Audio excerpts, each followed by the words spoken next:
Buenos días a todos, mi nombre es Laura Sofía Medina. El día de hoy voy a dar una pequeña introducción a lo que son las razones trigonométricas.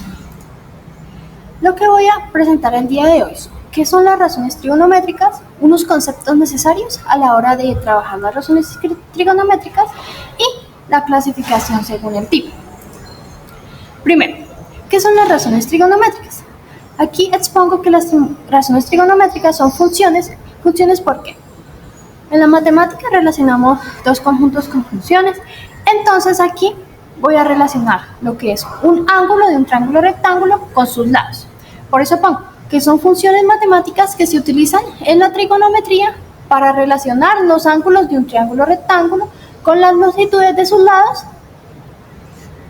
Las tres razones trigonométricas principales son seno, coseno y tangente, y hay otras que son las recíprocas, que ya son la cotangente, la secante y la cotangente. Los conceptos importantes que mencionaba anteriormente son lo que es la hipotenusa y cateto. La hipotenusa, aquí tenemos un ejemplo de un triángulo rectángulo.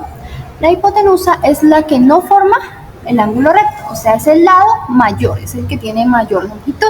Y los catetos vendrían siendo los que forman el ángulo recto. Aquí tenemos, en este caso tendría el lado A y el lado B serían los catetos y la hipotenusa el seno. Aquí tenemos la fórmula que normalmente hipotenusa la tenemos como C, que la hipotenusa es igual al cuadrado de los catetos. La primera razón trigonométrica, el seno. El seno nos dice que en el ángulo rectángulo se define como la razón, es decir, la razón, una división entre la longitud del cateto opuesto. Si vamos a hablar, aquí estoy hablando del ángulo A, que acá en este lado lo tenemos, el ángulo A. Dice que se define la razón entre la longitud del cateto opuesto. ¿Qué es el cateto opuesto? Tenemos que los catetos son los que forman el ángulo recto. Entonces, A y B.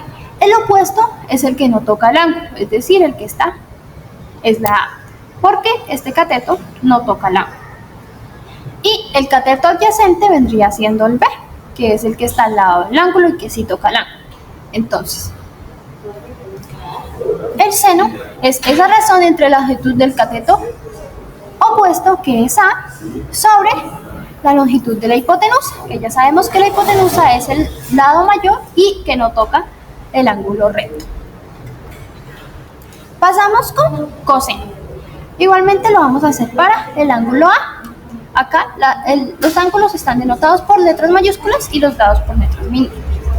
El A es la razón entre la longitud del cateto adyacente. Entonces aquí sí tenemos que el cateto adyacente es este lado B, porque es el que toca el ángulo, entre la hipotenusa, que ya sabemos que es C. Tenemos la tangente. La tangente del triángulo, para hallar el ángulo por medio de la tangente, es por medio de la longitud del cateto opuesto sobre el cateto adyacente. Es decir, el cateto opuesto, ¿cuál es? A, por eso tenemos aquí A sobre B. Cateto tangente de A es cateto opuesto sobre cateto adyacente. Bueno, pasamos con las razones recíprocas.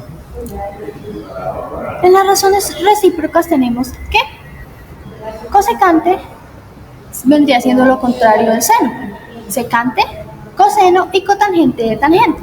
Tenemos que, como ya vimos anteriormente, vamos a trabajar con A, el opuesto, el lado opuesto A y el adyacente B. Entonces, en seno teníamos que era cateto adyacente sobre hipotenusa. Entonces, el cosecante va a ser hipotenusa sobre cateto opuesto. En secante sería también lo contrario de coseno. El coseno nos dice que era cateto adyacente sobre hipotenusa, entonces la secante va a ser hipotenusa sobre cateto adyacente.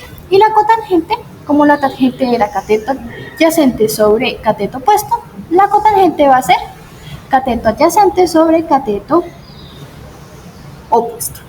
¿Listo? Esto ya sería todo acerca de las razones trigonométricas. Muchas gracias por ver este video. Hasta luego.